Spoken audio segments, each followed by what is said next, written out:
অপশনটো আছে কিবা এটা মই ফুল পেমেন্ট কৰিছো আপুনি ফুল পেমেন্ট নকৰাকে পেমেন্টটো ললে কেনেকে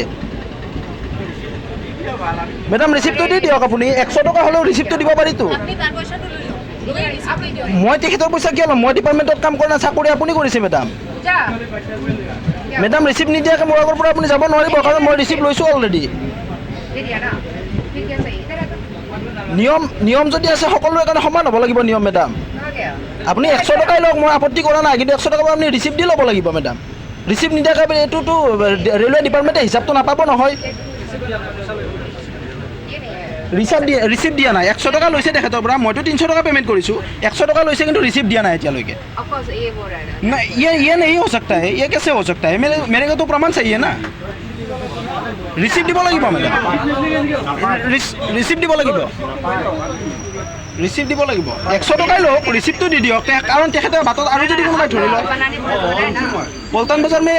इसको और भी पकड़ा लगे तो इसकी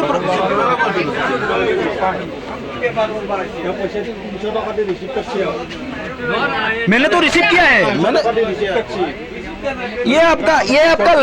रेलवे का ये सोपा ढीला नियम है क्या नहीं हम लोग ये रेलवे का सोपा ढीला नियम है क्या रेलवे का ये सोपा ढीला नियम है क्या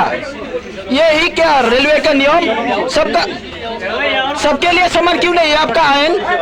आयन सबके लिए समान क्यों नहीं हो सकता है